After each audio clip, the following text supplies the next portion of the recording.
this way, reaching my eyes. So sorry. Bienvenue sur Huntington Podcast, le podcast dédié à la maladie de Huntington. Je suis Thomas et je vais à la rencontre des personnes inspirantes, malades, aidants, porteurs, personnels du corps médical pour nous aider à comprendre et à mieux vivre avec la maladie. Tous nous expliquent avec quel regard ils avancent et continuent dans la vie. Cette semaine, je reçois Charline. Charline, elle va nous parler des défis sportifs incroyables qu'elle réalise, des difficultés qu'elle rencontre dans son rôle d'aidant et de son état d'esprit depuis l'annonce.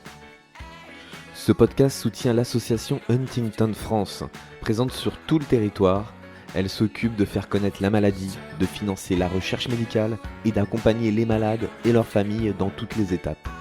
Je vous conseille vivement d'y adhérer si vous voulez recevoir les dernières actualités. Vous retrouverez le lien du site internet dans la description de l'épisode. Allez, bonne écoute à tous. Salut Charline. Salut Thomas. Merci d'être venue pour le premier épisode de Huntington Podcast. Merci à toi. Si j'ai tenu à ce que tu sois la première, c'est pour que tu nous racontes un peu ton parcours, un peu ce que tu vis avec la maladie. Tu vas nous parler plein de choses, tu vas nous parler de comment tu as réussi à gravir le plus haut sommet d'Europe, comment tu as fait la traversée de la France à vélo et un peu quels sont tes futurs projets. On parlera de tout ça un peu plus tard. Donc le concept, je te le redis, c'est qu'on va discuter ensemble de manière très ouverte de la maladie de Huntington et de tout ce qui l'entoure, de la famille, de l'avenir, des soucis et des solutions du quotidien. Et puis voilà, le but c'est de partager ton expérience et d'en apprendre. Allons-y. Alors, t'as 20 ans? Oui, c'est ça, j'ai 20 ans. Ok. T'habites en Normandie? Oui, près de Caen, à Saint-Pierre-sur-Dive. Saint-Pierre-sur-Dive, près de Caen. Tu vis là-bas, je crois, avec ta mère, c'est ça? Alors, avec ma mère et mon frère, et mon papa a un logement juste à côté, à 200 mètres. Donc, on se voit tous les jours. Ah ok, c'est cool. Et t'as ton petit frère Théo? Yes, il a 16 ans, Ouais. et il passe en première l'année prochaine. Ah cool. Cool. Toi, t'es toujours étudiante? Ouais, c'est ça. Donc, j'ai fait un bac S sur mes années de lycée. J'ai fait 2 ans de prépa à Caen. Et là, je suis en école de commerce à Rouen. Ok. Et qu'est-ce que tu vises à la fin de tes études avec ça? Alors, aucune idée. Avant, j'avais une idée de parcours bien précise. Et je comptais faire un métier et monter dans les échelons. Mais depuis que j'ai appris que j'étais porteuse, j'ai plus du tout les mêmes ambitions et objectifs de vie. Maintenant, je me dis que je saisirai les opportunités que j'aurai. Et voilà, je me suis fait une liste de métiers que j'aimerais bien faire. Et je pense qu'une fois que l'envie m'en prendra, je changerai. Ok, très bien, on reparlera de ça un peu plus tard. Rentrons un peu dans le vif du sujet concernant Huntington. Dis-moi un peu la première fois que tu as entendu parler de la maladie, c'était à quel moment? Alors, je me rappelle même pas de la première fois. C'est vrai que je me suis jamais posé cette question-là. Mais en fait, donc ma grand-mère est décédée de la maladie de Huntington. Donc, je l'ai toujours plus ou moins connue malade. Je l'ai vue progressivement descendre vers la mort, disons. Et je la voyais dans son lit de malade, dans sa tour d'ivoire, disons. Et en fait, c'est un sujet qui était assez tabou dans la famille, donc j'ai jamais vraiment su ce qu'était cette maladie, et je ne savais pas non plus qu'elle était héréditaire.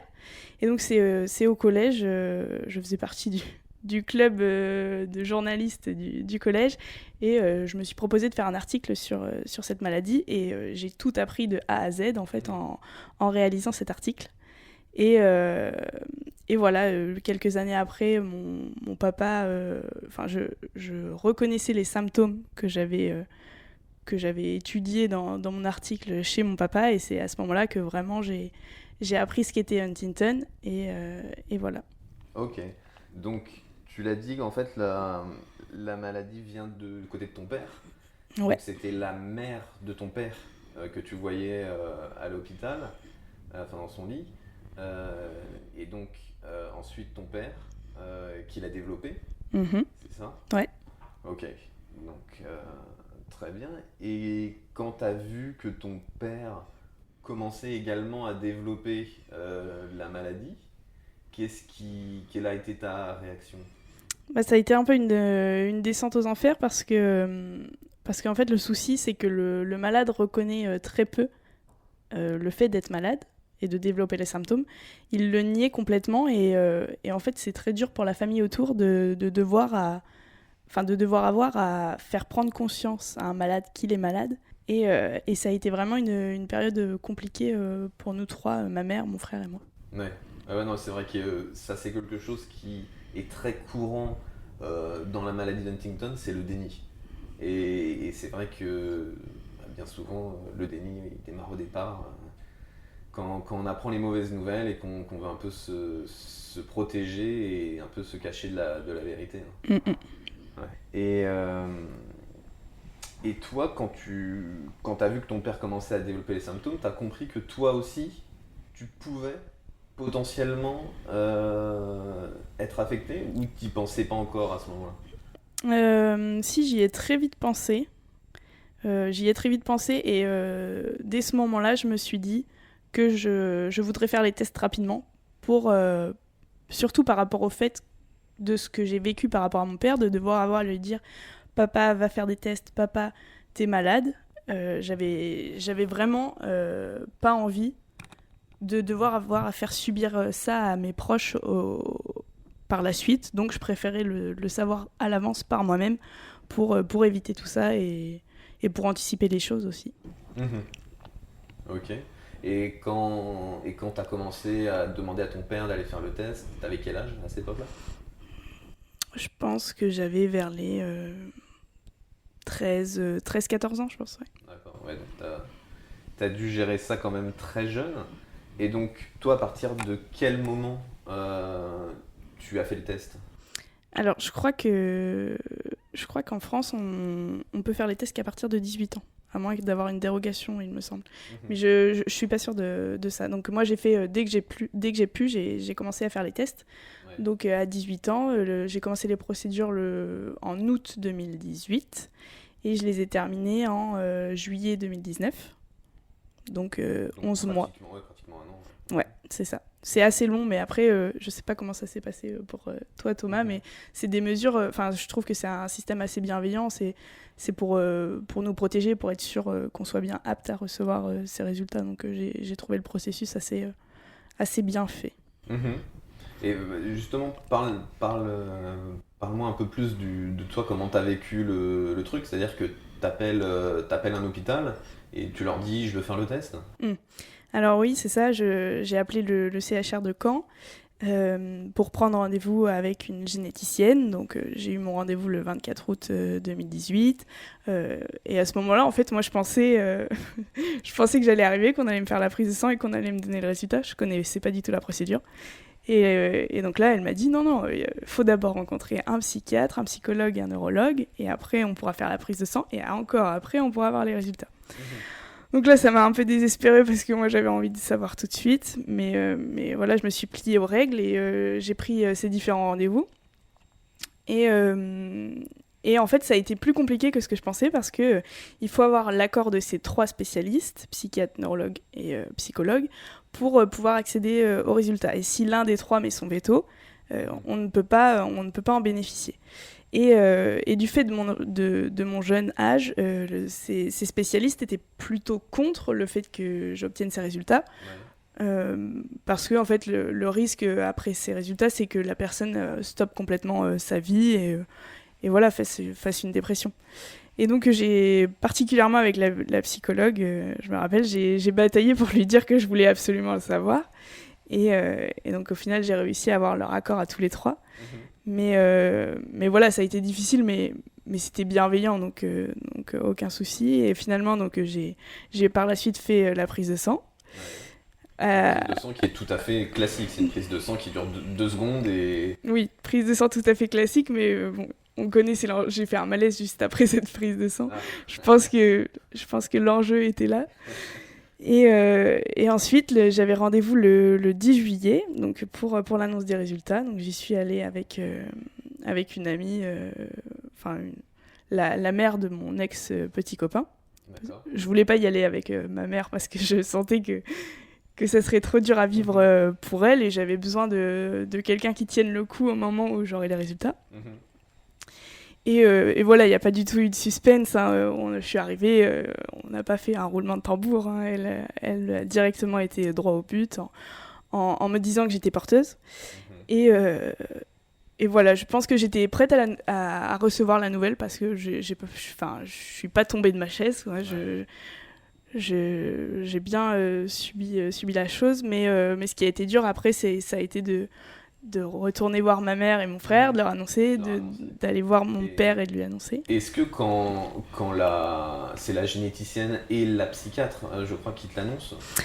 Et alors il y avait il y avait la généticienne et une psychologue, mais que j'avais encore jamais rencontrée. D'accord. Donc logiquement, quand ils te l'annoncent, ils t'expliquent aussi, ils te répètent que tu es porteuse, mais que tu n'es pas malade.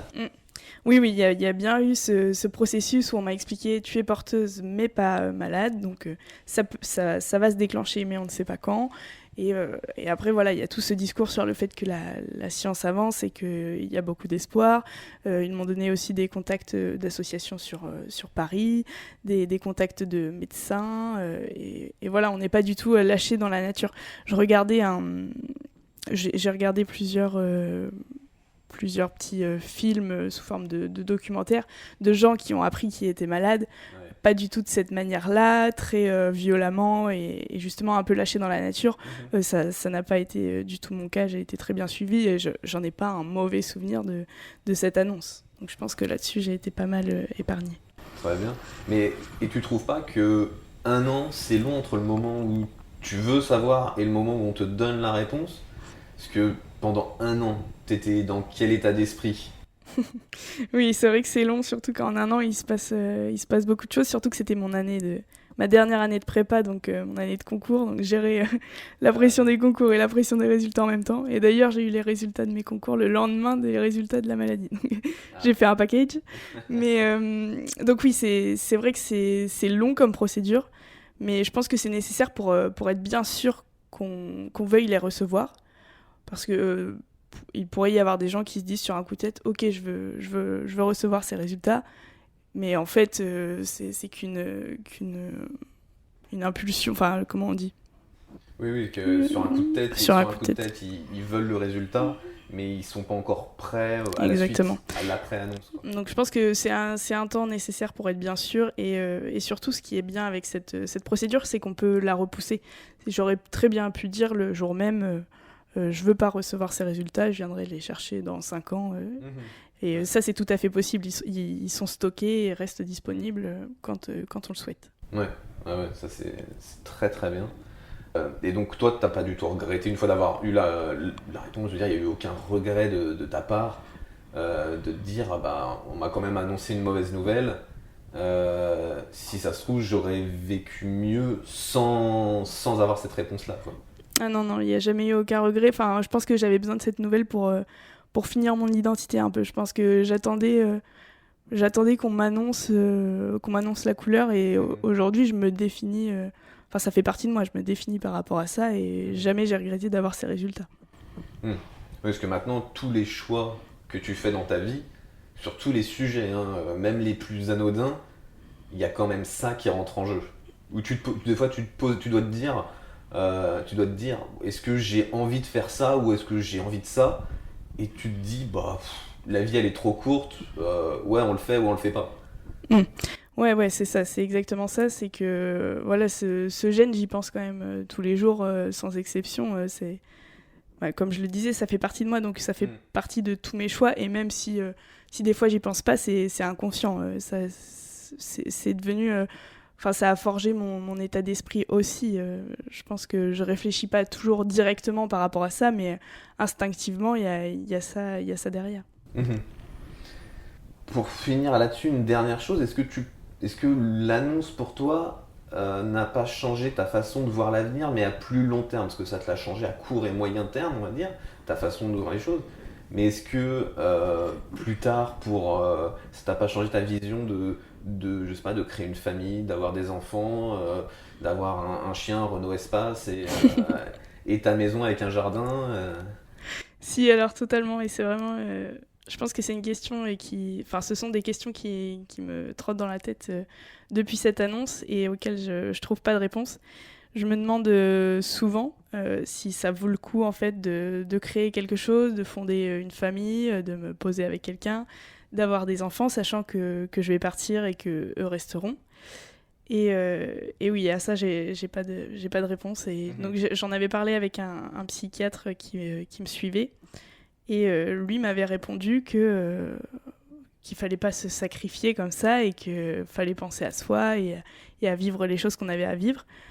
Mais sur le moment, je crois que sa réponse m'a rassurée. Mais après coup, je pense pas que ça soit la bonne réponse. Enfin, c'est un raisonnement un peu égoïste de faire ça. Donc au final, j'en reviens au même point de départ et je trouve pas la réponse à cette question. Pour l'instant, c'est encore un peu trop tôt. Après, moi, je vois la chose un peu comme toutes ces choses-là, un peu les projets que tu projettes à long terme, où tu te dis, je veux créer une famille, j'aimerais habiter à tel endroit, j'aimerais faire tel boulot. Je me dis, finalement, ça, c'est un peu un résultat. C'est un peu le résultat qu'on aimerait avoir de sa vie, quoi. Et moi, je me dis, je vois plus le truc comme... j'essaye de profiter du chemin qui m'emmène vers ce résultat, mais si ce résultat, j'y arrive pas, je me dis que au moins j'aurais profité du chemin, j'aurais profité du parcours et que je me serais pas arrêté.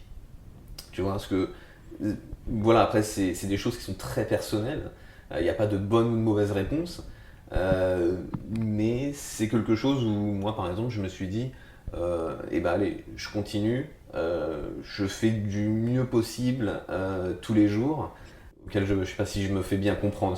Oui, si, c'est clair. C'est clair, j'avais jamais vu les choses comme ça, mais c'est vrai qu'on réfléchit plutôt en objectif qu'en voyage, disons, et qu'il faudrait peut-être plus réfléchir au chemin qu'à l'arrivée. Ouais, ça c'est des choses très personnelles, mais c'est là où c'est intéressant justement d'échanger avec d'autres personnes qui ont peut-être réfléchi à ça plus ou avant, ou voilà. Et c'est vrai que ça nous permet de se faire une idée, aussi d'avancer dans cette idée-là. Ok. Pour continuer, on va continuer un peu avec ton père, ton papa. Comment il va aujourd'hui ? Il va bien, donc il est encore en activité. Ouais. Il est agent d'entretien dans le lycée dans lequel il a toujours travaillé. Donc initialement, il était chef cuisinier dans ce lycée. Puis une fois qu'il a développé les premiers symptômes, il est passé cuisinier, puis magasinier. Il a été ensuite déchu de ses fonctions pendant 9 mois. Et là, il est agent d'entretien et d'espace vert dans ce lycée. Donc tant qu'il est en activité, je dirais que ça va parce qu'il a besoin de s'occuper, de voir du monde, d'avoir une vie sociale. Mais voilà, je pense que le jour où ça va devenir plus compliqué, c'est le jour où on l'enlèvera de ses fonctions, quoi. Il a quel âge ton père ? Il a 48 ans là, depuis quelques semaines. Ok. Et donc là, ça va faire quoi, 6-7 ans Ouais. qu'il a commencé à développer les premiers symptômes ? Ouais, c'est à peu près ça. Ouais. Et en 6-7 ans, tu trouves que ça avance comment ? C'est vraiment très perturbant cette maladie parce que des fois d'une semaine à l'autre on peut voir des changements. Donc oui, bien sûr, je trouve que ça va à une vitesse grand V. Initialement c'était juste des petits mouvements involontaires, des colères, des oublis, mais très vite ça atteint la parole, la marche. Et voilà, maintenant ça se répercute sur tous les gestes du quotidien et jusqu'au plus anodin. Là, par exemple, par rapport au ménage dans sa maison, la conduite, parce qu'il conduit encore. Donc oui, c'est vrai que c'est assez difficile à vivre parce que il arrive que je puisse pas rentrer pendant plusieurs semaines à la maison et la fois où je reviens, je découvre un nouveau symptôme qui s'est développé ou accentué. Mhm. Bon, après, il faut savoir que dans la maladie, il y a des symptômes qui vont se développer plus vite que d'autres symptômes, et que des fois, en fait, il n'y a aucun malade qui se ressemble. Il n'y a aucun malade qui développe les symptômes à la même vitesse et de la même manière. Donc c'est ça qui est aussi un peu déroutant. Et à mon avis, tu verras sûrement qu'il y a des fois, en 3 mois, il va perdre énormément d'autonomie sur un symptôme. Et après, le symptôme, il va pas bouger pendant les 6... Enfin, t'as l'impression, du moins, qu'il va pas bouger pendant les 6 prochains mois. Et après, il va commencer à reperdre un peu. En fait, moi, c'est ce que j'ai eu un peu l'impression avec mon père, c'est que c'était par vague. C'est qu'il y a des fois, ça plongeait très vite, et ça remontait un peu, ou ça se ralentissait fortement, et ça replongeait encore après. Ouais, et j'ai l'impression aussi que ça dépend de l'état d'esprit.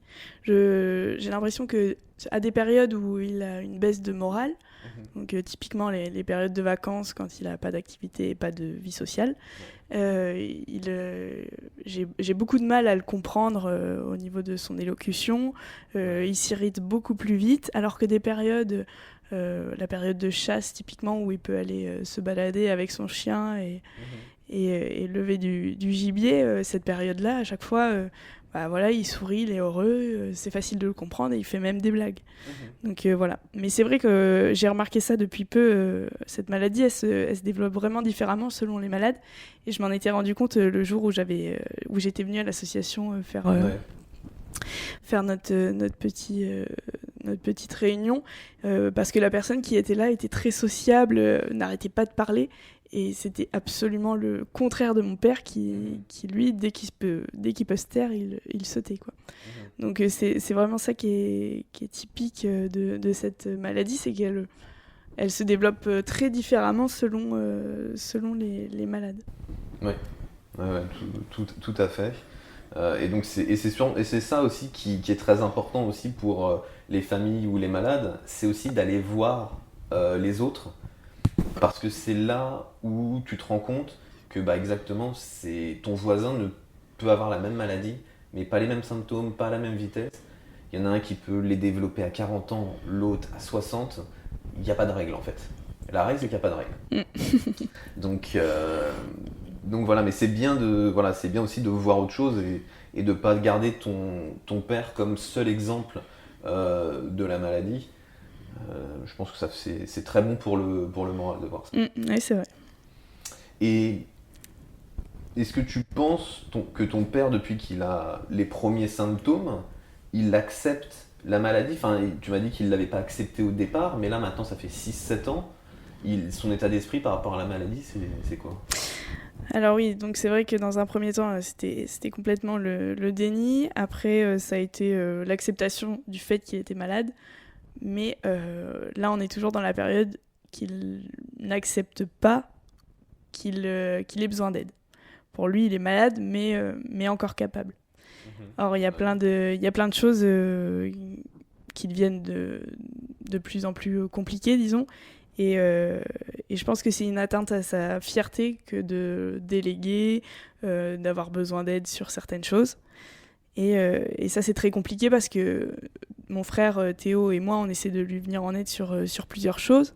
Donc administrativement, sur l'aide à la maison. On aimerait pouvoir débloquer des aides pour le ménage, par exemple, ou pour faire à manger. Mais tout ça, c'est inconcevable pour lui qu'on puisse lui venir en aide là-dessus. D'accord. Okay. Ça, il n'a pas encore accepté Pas du tout. D'accord. Et est-ce qu'il est suivi dans un hôpital avec une neurologue ? Est-ce qu'il a des médicaments pour l'aider des fois à se détendre un peu ? Ouais, alors il est suivi au CHU de Caen. Donc il voit un neurologue. Et donc il a des médicaments pour atténuer les symptômes. Et il a également des antidépresseurs, parce qu'une des caractéristiques du coup de Huntington, c'est quand même la dépression. Et il se fait également suivre à Saint-Pierre-sur-Dive, là où on habite, auprès d'une orthophoniste. D'accord, c'est bien ça. Ouais. 2 fois par semaine et voilà, c'est tout. Mais à chaque fois qu'il faut mettre en place un nouveau spécialiste, faut batailler. Pour la neurologue, pas pour la neurologue, pour l'orthophoniste, il a fallu faire des pieds et des mains pour qu'il aille la voir, alors que là, il est très content, mais je lui ai proposé il y a quelques années d'aller voir un kiné. Ouais. Mais non, c'est...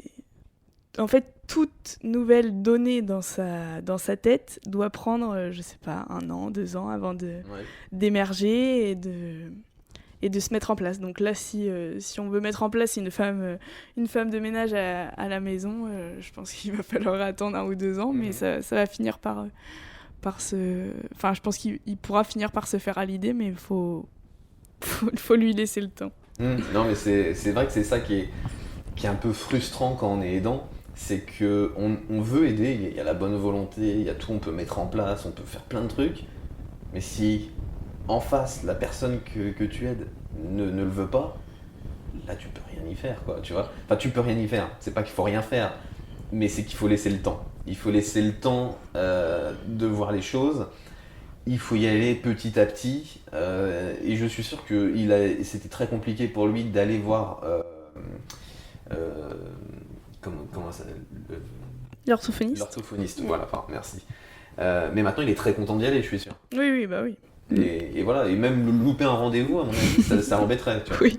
C'est typique. Oui. C'est typique, donc ouais, non, mais c'est tout à fait...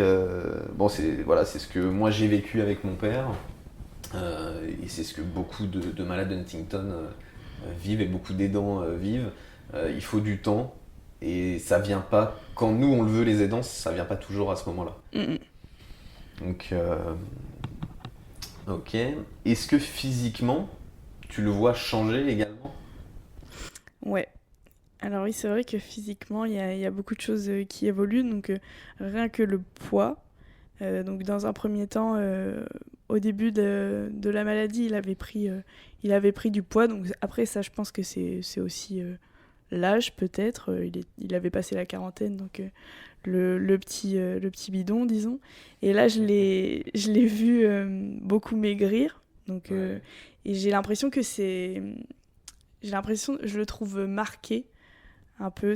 Sa peau est proche de ses os. Et ça me perturbe un peu, ouais, sur mon papa. Après, il y a aussi dans la posture. Donc il est très, très courbé quand il tient pas en place. Hein, il a beaucoup de gestes choréiques. Oui, il a beaucoup de gestes choréiques et il peut pas rester debout sur ses 2 pieds sans bouger. Ouais, il a des grosses pertes d'équilibre vers l'arrière. Et donc oui, il est très marchand. Oui, il fait souvent des chutes. Donc souvent il est contre un mur ou contre un arbre. Donc au pire, il tombe dans l'arbre. Mais oui, il a beaucoup de gestes choréiques. Ça c'est sûr, et il est très, très courbé. Ok, mais ouais, en effet, moi aussi mon père a eu une perte de poids à un moment. Donc voilà, il faut savoir que le corps en demande plus, mais bien souvent la personne lui apporte moins parce qu'elle cuisine moins, puisqu'elle a moins la faculté de cuisiner. Elle a plus envie de se faire à manger de bons petits plats pour elle toute seule, et peut-être plus les quantités suffisantes. Si en plus ton père il a beaucoup de mouvements, son corps consomme plus d'énergie que d'habitude en fait. Donc c'est aussi ça qui fait qu'il aurait besoin peut-être de portions un peu plus généreuses, et peut-être même de compléments alimentaires qu'on peut trouver dans les pharmacies. C'est tout à fait classique. C'est des compléments que tu prends 1 ou 2 fois par jour et qui ont l'équivalent d'un autre repas. Donc, c'est vrai, j'avais jamais pensé à ça, mais oui, c'est vrai. Mais ça généralement, t'en parles avec son neurologue, c'est quelque chose de tout à fait classique. Et parce qu'il est très important de ne pas laisser le poids descendre, parce que c'est le début des problèmes. Quand tu perds trop de poids, c'est là où le corps commence à avoir du mal à fonctionner. C'est pour ça qu'il faut vraiment le laisser tout le temps, ne pas le laisser passer en dessous d'une barrière. Ok. Donc ça, voilà, donc physiquement, tu trouves qu'il change. Est-ce que depuis qu'il a développé les symptômes au niveau des addictions, est-ce que tu trouves qu'il en a développé ou qu'il en avait certaines qui se sont accentuées fortement? Des addictions, tu penses à quoi exactement? Cigarettes, alcool, tout produit néfaste pour la santé. Ah, je pensais pas que Huntington pouvait accentuer des addictions. Si, si, c'est très très courant. Moi, mon père, il fumait un paquet par jour. Il y avait certains jours, à mon avis, il frôlait les trois, quoi, les 3 paquets par jour. Et voilà. Et en fait, je suis même pas sûr qu'il se rendait compte, hein, vraiment véritablement qu'il fumait. Hein. Mais c'était aussi une occupation. Tu vois, c'était aussi une occupation. Et mon père, c'est pareil. Qui avait l'habitude de boire tout le temps un peu d'alcool. Il a fait un pic où il est monté très très haut dans la consommation d'alcool pour un jour tout arrêter alcool, cigarette du jour au lendemain. Aujourd'hui, il fume plus, il boit plus, il a les poumons et le corps d'un jeune homme de 20 ans. Hein. Ah, c'est incroyable. Non, bah, là, pour mon papa, ça n'a pas du tout. Le côté addiction n'a pas du tout eu lieu. Après, il n'était pas fumeur initialement, donc peut-être que ça aide. Mais c'est vrai que par contre, quand il a quelque chose dans la tête, c'est impossible de lui retirer. Ouais. Et ça s'est accentué. oui. Oui, c'était déjà le cas, donc c'est quelqu'un de très borné et qui fonctionne un peu en boucle, disons, quand quelque chose dans sa tête, ça en sort pas tant que c'est pas réglé.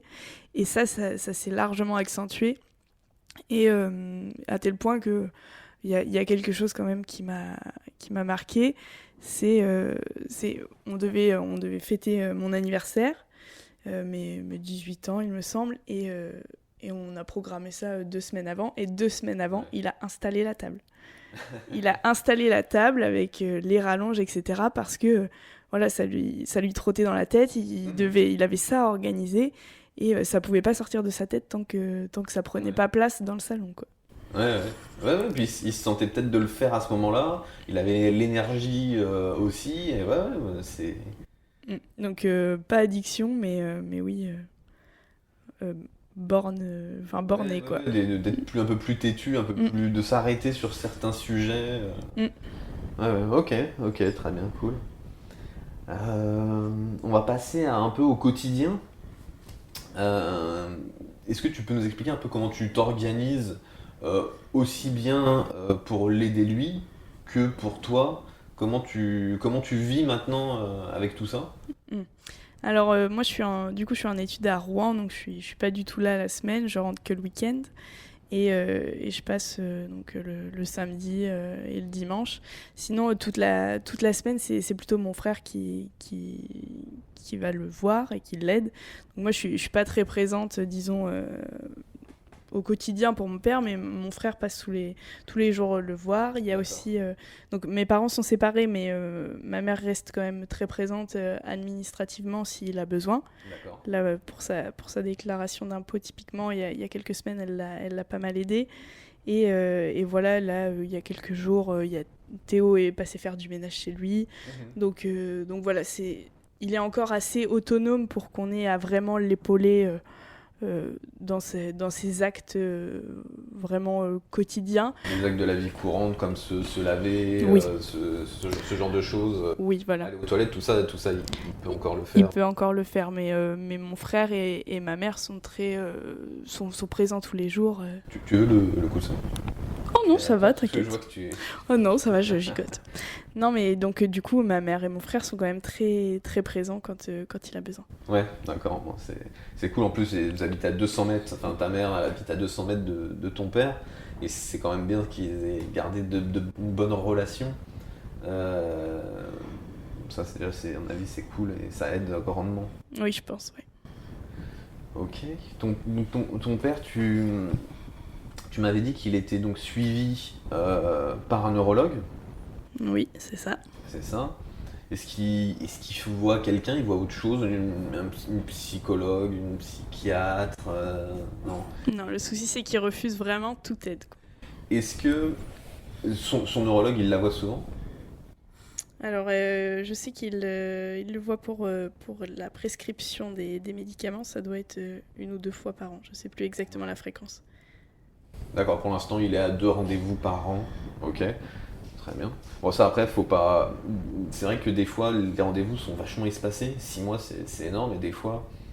Moi, je sais que j'ai pris l'habitude, avec la neurologue de mon père, de lui écrire dès qu'il y a un problème que je ne maîtrise pas, un symptôme qui vraiment s'accentue.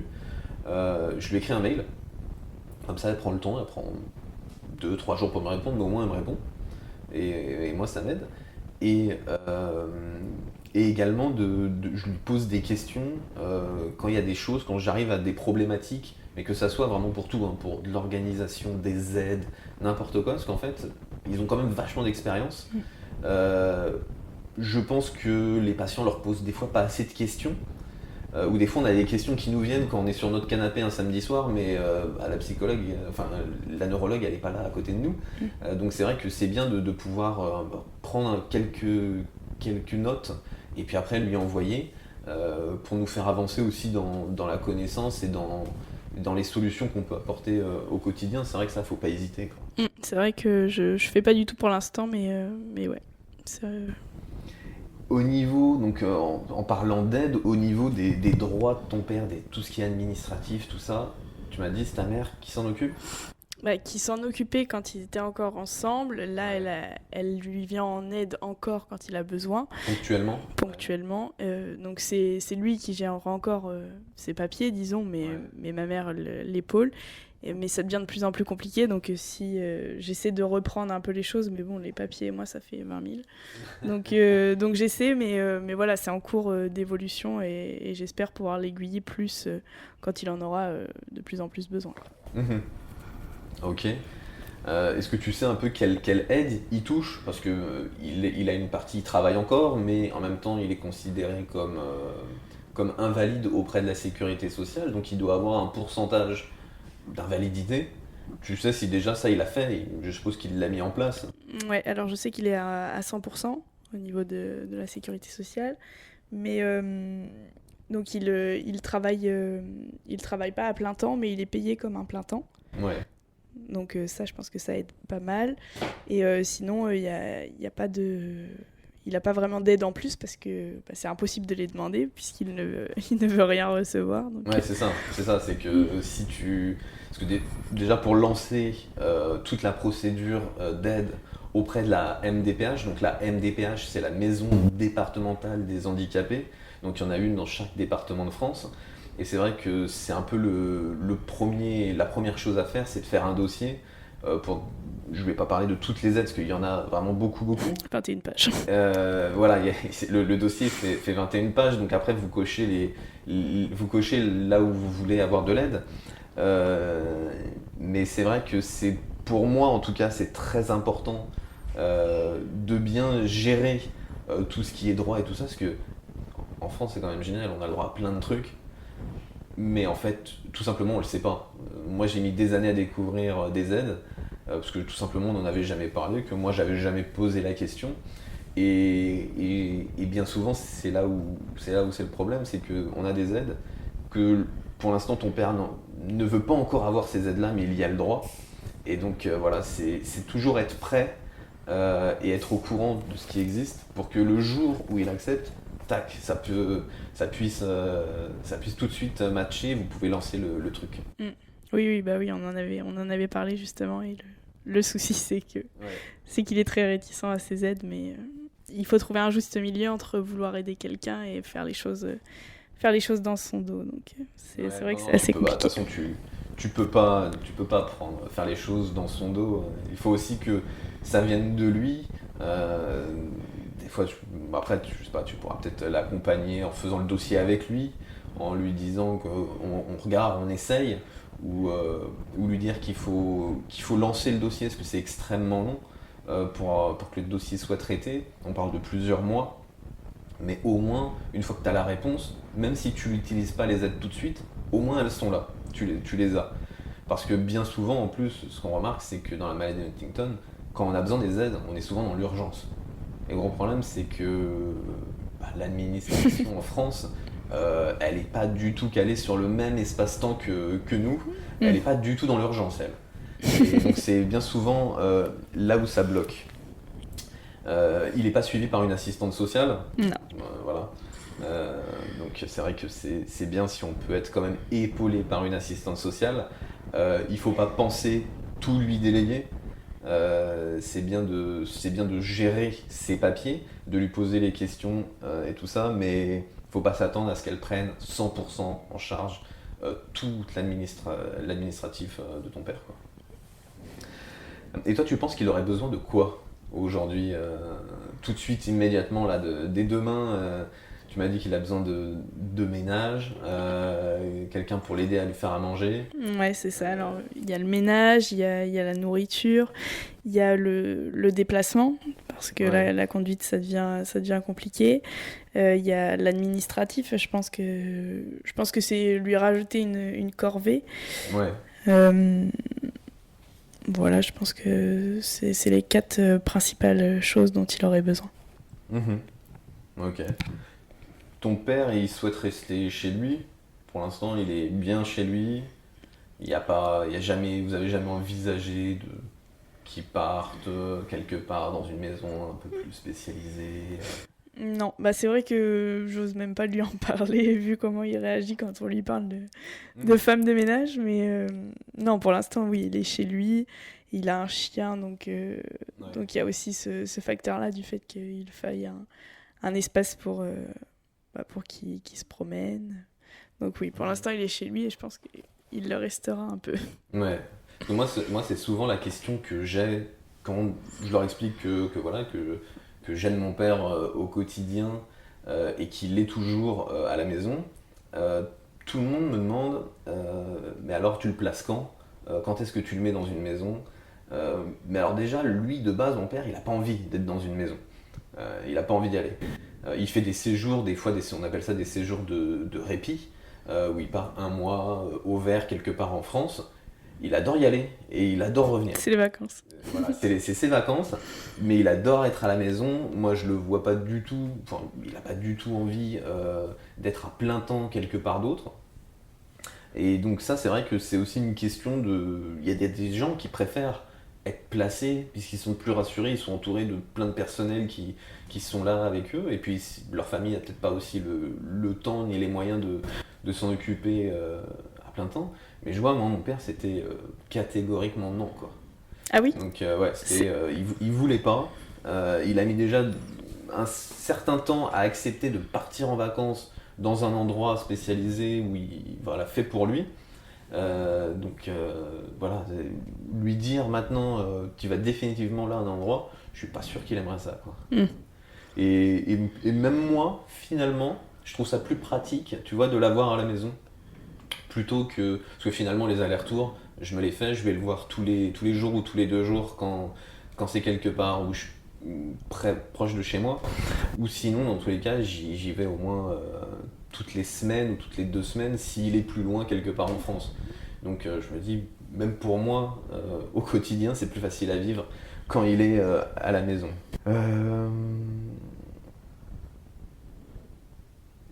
Quoi d'autre? Maintenant, on va parler de tout ce qui est argent.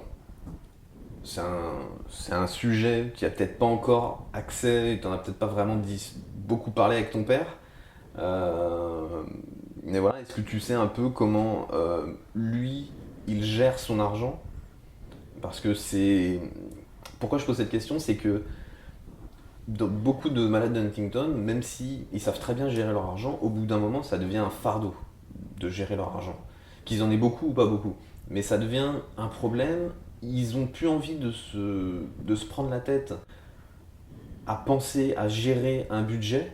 Donc des fois, on voit un peu des choses qui partent. Si tu veux, des problèmes d'endettement ou autre, parce que c'est pas forcément qu'il vit au-dessus de ses moyens, mais c'est juste qu'il fait pas attention. Est-ce que ça, c'est quelque chose que tu as vu chez ton père? Bah, ça serait plutôt l'inverse, je pense, parce que, alors du coup, depuis que mes parents se sont séparés, ils ont séparé les comptes, etc.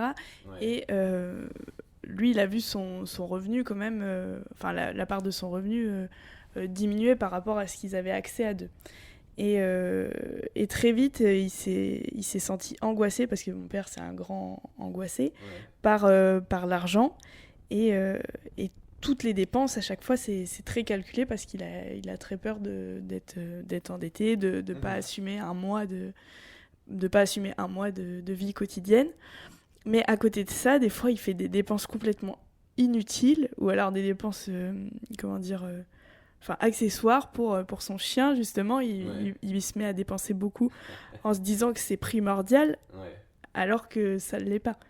Et donc, je pense qu'il a une part, par exemple, de son budget qui part pour son chien et tout ce qui entoure son chien, et pas pour des choses hyper nécessaires. Donc c'est vrai que c'est très mal mesuré, mais je pense qu'il finira pas du tout endetté, parce que oui, au contraire, il a très peur de pas assumer un mois, de pas réussir à finir le mois, quoi. Bon, c'est cool, ça c'est déjà une bonne nouvelle. Oui. C'est aussi pour toi peut-être un problème en moins. Parce que si en plus tu dois... Enfin moi je sais que mon père, je devais énormément le contrôler.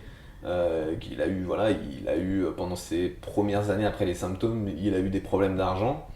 Au bout d'un moment, je lui ai dit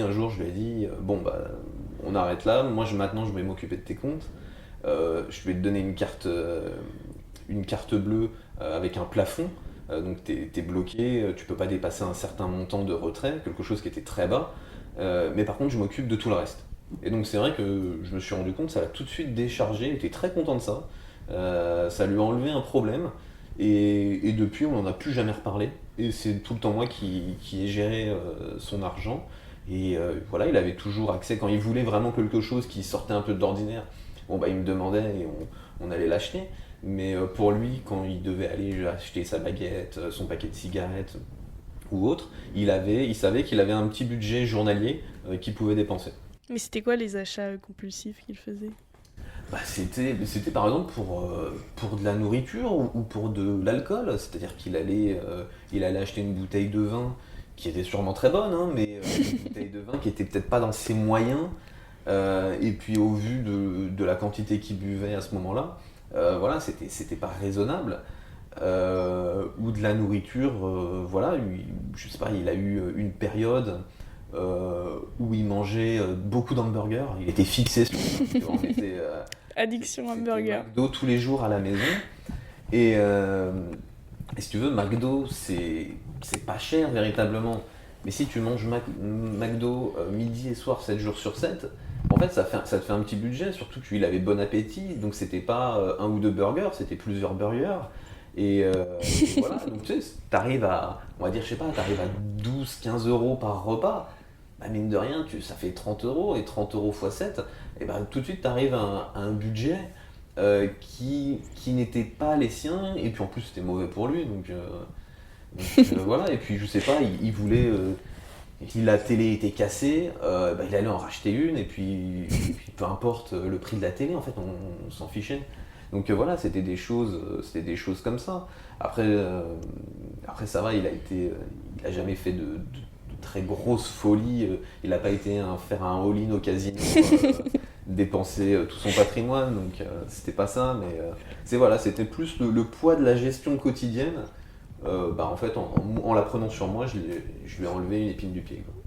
Et il a rien dit par rapport à ça ? Non, il était soulagé. Il était même content, et voilà. On n'en a plus jamais reparlé à partir de ce jour-là, quoi. Ok. Donc, et pour toi, l'argent, est-ce que tu y penses ? Parce que on s'imagine que un jour, quand les symptômes vont arriver, tu n'auras plus la capacité de travailler, donc plus le même revenu habituel. Est-ce que tu penses à mettre des choses en place pour faire que l'argent ne soit pas un problème dans quelques années ? Alors j'y ai jamais vraiment pensé, et puis moi l'anticipation... Bon, je suis pas je me projette dans l'avenir, mais j'anticipe très peu. Je sais pas si c'est compatible, mais... Tu rêves beaucoup. Exactement. Donc non, c'est quelque chose dont j'ai jamais vraiment pensé, mais en fait, pour être tout à fait honnête, je sais pas si je pourrais supporter de vivre malade. Ouais. Donc, tu t'imagines pas encore. Tu te dis pas, à partir du moment où je suis malade, ma vie, elle sera comme ça. Bien plus que ça, moi je pense que je pourrais pas vivre malade, je pense arrêter de vivre au moment où aux premiers symptômes. Enfin, D'accord. peut-être pas la première année ou je ne sais quoi, mais très vite, j'envisage de me supprimer, entre guillemets, parce que je trouve que c'est un poids déjà pour la personne malade et pour l'entourage, et je vois pas le bénéfice là-dedans. Après, je suis encore jeune, donc j'ai encore... je pense que je peux changer d'avis, etc. Il y a pas de règle là-dessus, mais pour l'instant, c'est comme ça que j'envisage les choses. Donc, Et tu vois pas le fait de justement planifier, sans pour autant te prendre la tête, d'y penser tous les jours, mais juste mettre des choses en place, que ça soit pour l'argent, parce qu'on en discutait là, mais pour les aides en général, de te dire, bon bah voilà, quand je commencerai à avoir les premiers symptômes, je ferai pas comme mon père qui attend pour avoir une aide, moi je prendrai l'aide tout de suite. Et comme ça, la personne, mon compagnon à ce moment-là et ma famille sera tout de suite déchargée de ce fardeau. Tu penses pas à ça? si, bien sûr. Je pense que du coup, ça me fait un bon enseignement de tout ce que je vis avec mon père. Et je pense que je vais en tirer des leçons de ça, de faire les démarches administratives plus tôt, de faciliter les choses à tout le monde et à commencer par moi. Donc oui, si les choses peuvent être faites en temps et en heure, oui, je les ferai, je pense. Ok. Si on parle maintenant de tes hobbies et de ce que tu fais un peu en dehors de tout ça, je sais que tu fais ou tu as fait du rugby. Ouais, alors je fais. Tu fais encore du rugby? Ouais, donc Ouais. il y a quelques années encore, je faisais... Enfin, quelques années. Il y a 1 an, je faisais de l'athlétisme, du triple Ouais. saut. Donc là, Attends, juste pour nous expliquer, qu'est-ce que c'est du triple saut? alors le triple saut, c'est trois... Enfin, c'est une foulée bondissante. Non, c'est... Donc le triple saut, c'est un cloche-pied, une foulée bondissante et un saut dans le sable. D'accord. Ok. Donc voilà, c'est sur un sautoir. Et donc j'ai arrêté cette année pour me mettre au rugby avec l'école, avec l'équipe de l'école. Mhm. Équipe féminine, c'est ça? Ouais, c'est ça. Donc c'est du rugby à 7. Ouais. Et voilà, donc cette année. Et c'est vrai que ça m'a fait du bien de passer au sport collectif parce que jusqu'alors, j'avais fait que des sports individuels. Mhm. Donc judo, athlétisme, Ouais. danse, équitation. Mais je pense que j'avais besoin de ça, de me retrouver au sein d'une équipe. Et l'état d'esprit est tout à fait différent. Donc c'est très cool. Je pense que je vais continuer quelques années. Mhm. Ouais, t'as découvert la puissance d'être en groupe et la magie de ce que tu pouvais faire, de ce qu'on peut faire à plusieurs. Carrément, ouais. Ouais, c'est cool, c'est cool. Et tu joues vous faites des matchs, des championnats Ouais, alors on a plusieurs tournois tout au long de l'année. Ouais. Donc voilà, tournoi Grand Ouest, le Challenge Écricom. Donc c'est des tournois spécifiques aux écoles de commerce et on rencontre d'autres écoles de commerce. Et on fait aussi un championnat de toutes les écoles. Et donc cette année, on s'était qualifié pour les Final Six, mais il y a eu le Corona, donc ça n'a pas eu lieu. D'accord, ouais. Donc vous étiez en route pour gagner un championnat et puis vous n'avez pas pu le faire. Exactement. Ok. Et donc là maintenant on va arriver au défi. Une année, un défi. Tu peux nous expliquer un peu? Alors du coup, il y a quelques années, en 2017, je suis revenue de vacances à la montagne avec une copine, Manon. Et dans la voiture, sur le retour, j'étais complètement nostalgique de ce que j'avais vécu pendant 2 semaines. La montagne, les paysages, coupé du monde, sans téléphone. Mhm. Et sur la route du retour, je me dis, je vais envoyer un message à Nicolas, donc un copain de papa, qui avait fait le Mont Blanc, mais un peu pour rigoler. Hein. Je lui ai dit, Nico, est-ce qu'on fait le Mont Blanc l'année prochaine? Mhm. Il m'a répondu oui. Et voilà, et c'est parti comme ça. Et le projet a un peu mûri dans ma tête sur mon année de prépa. Donc t'avais quel âge à ce moment-là? Donc à ce moment-là, j'étais sur mon année de... Donc au moment de ces vacances, j'avais 17 ans. Ouais. Et du coup, le projet a mûri dans ma tête. Puis je me suis dit, je vais pas monter le Mont Blanc pour le monter. Ça serait bien de trouver une cause. Ouais. Bon, la cause, elle a été vite trouvée. Et voilà, donc initialement, je comptais juste monter le Mont Blanc avec ma banderole et voilà, faire une petite photo en haut et c'est tout. Et en fait, là, je travaillais au centre de loisirs de Saint-Pierre-sur-Dive. Et Barbara, la directrice, m'a dit mais non, mais Charline, ouvre une cagnotte, et c'est un truc, contacte la presse. Et en fait, je pensais pas du tout que ça marcherait, et ça a hyper bien marché. Donc t'as fait une cagnotte un peu type Litchi. Ouais, c'est ça. Une cagnotte Litchi sur internet où tu partages sur tes réseaux sociaux, par email, enfin à tout le monde, à tous tes contacts que tu connais, et tu leur dis bah voilà, je vais monter le Mont Blanc, aidez-moi quoi, enfin aidez-moi, soutenez-moi. Exactement, c'est comme ça que ça s'est passé. Et en fait, je m'attendais pas à ce que ça fonctionne, mais ça a fonctionné. Ouais. Et à l'issue de ce défi, en fait, j'ai été...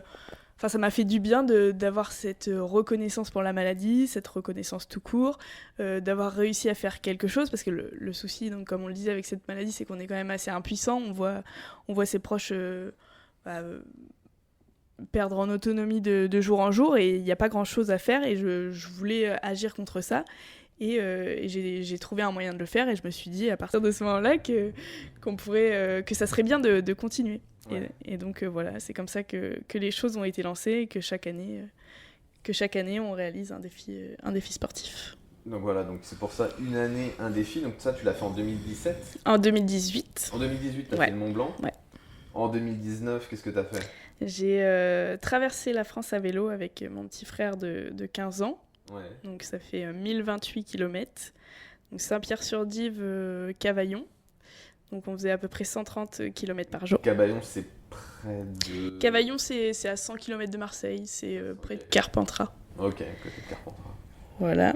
Ok, et comment ça s'est passé, cette traversée de la France ? Eh bien, ça s'est mieux passé que ce que je ne le pensais. Ouais. Parce que... donc alors, 130 km, ça fait impressionnant comme distance, mais on n'avait pas de temps de fixé. Donc on partait à 8-9 heures le matin, on arrivait à 19 heures le soir. Voilà, c'était assez agréable. Et en fait, l'avantage du vélo, c'est que c'est un sport porté. Donc au niveau musculaire, c'est pas aussi violent que la course à pied. C'est assez supportable, les douleurs entre guillemets qu'on avait à subir. Donc voilà, ça a été une belle semaine, il a fait beau. On s'est fait accompagner les 3 premiers jours par notre cousin, notre grand cousin, et les 3 derniers par Nicolas, qui avait d'ailleurs fait le Mont Blanc avec moi l'année d'avant. Vous avez fait ça en 6 jours ? On a fait... Non, parce que du coup, il y a un jour où on a été tout seul. On a fait ça en 7 jours. En 7 jours ? Ouais. Ok, d'accord. Et qu'est-ce qui se passe pendant ce que je me dis que les journées doivent être longues quand même sur un vélo. Tu faisais combien par jour, tu m'as dit ? 130 environ. 130 par jour. Donc je suppose que tu étais content de t'arrêter le soir, de reposer tes jambes. Ouais, alors faut savoir que le corps s'habitue très vite à l'effort.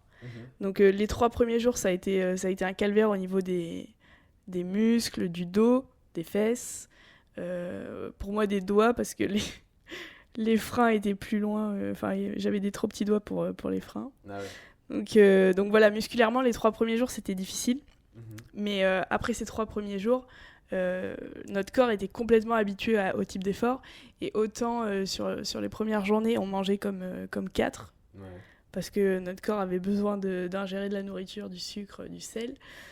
Autant les journées d'après, on avait repris une alimentation normale. Donc ça a été vraiment quelque chose qui nous a surpris. L'adaptation qu'on a réussi à avoir très rapidement. Après, tous les soirs, il y avait notre maman qui gérait la logistique. Donc on était à vide sur le vélo, on avait juste à nous porter nous, et c'est elle qui on se retrouvait le soir, elle montait notre campement, donc on était complètement léger. Ah ouais, c'est clair. Mais et voilà, et le soir on se faisait masser tous les soirs, donc ça c'était la petite récompense du soir. Ah, c'était quand même une descente de luxe avec maman à la logistique et au massage. C'est ça. C'est cool. Et alors dis-nous, pour ça c'était sur 2019, et pour 2020, qu'est-ce que tu prépares ? Alors le projet de cette année, c'est de faire Saint-Pierre-sur-Dive, Paris, en course à pied. Donc il y a 200 km et on aimerait le faire en 2 jours. Donc ça fait 5 marathons en moins de 48 heures. Ok, et tu te sens prête? Oula. Parce que 5 marathons en 48 heures, là tu vas mettre ton corps à l'épreuve, même si t'es sportif, tu m'as dit que la semaine dernière à l'entraînement vous aviez déjà fait un marathon pour voir un peu ce que ça te donnait et que c'était passé tranquille.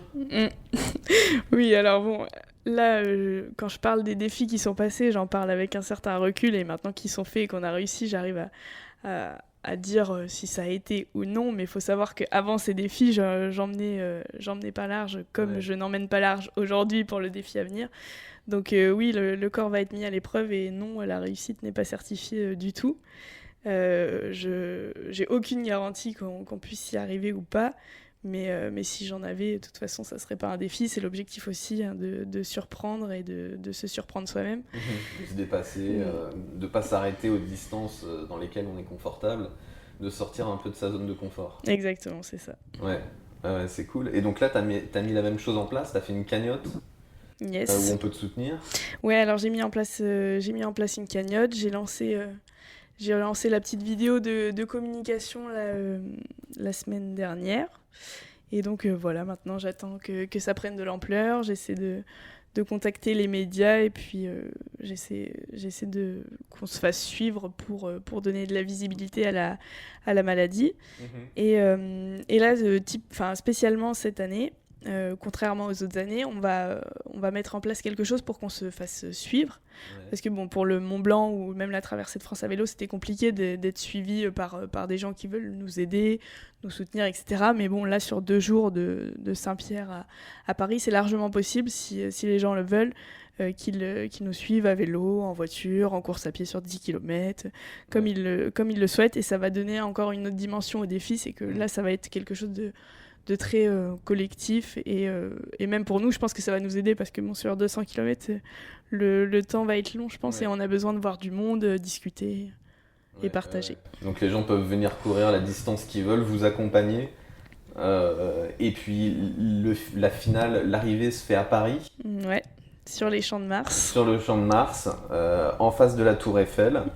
Voilà, donc il y aura une arrivée où il y aura beaucoup de gens, une petite foule pour vous accueillir, vous faire la hola, vous acclamer Telle des stars. tels des stars.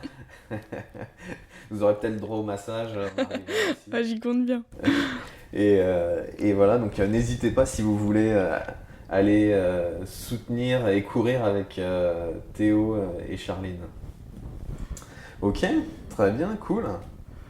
Donc où est-ce qu'on peut te suivre pour tout ça? T'as un Facebook, je sais. Ouais, alors j'ai un Facebook et un Instagram. Donc les 2 pages s'appellent On détonne contre Huntington. Ouais. Donc voilà, après pour chaque défi aussi, je mets en place un carnet de bord sur MyAtlas. Donc de toute façon, tous les liens sont sur ma page Facebook. Et je remettrai les liens dans la description de l'épisode. Donc vous pourrez voir tous les réseaux sociaux de Charline et son site internet dans la description de l'épisode. Ok, très bien. Est-ce que si c'est bon pour toi, on va clôturer. Est-ce que tu voulais dire quelque chose avant d'y aller?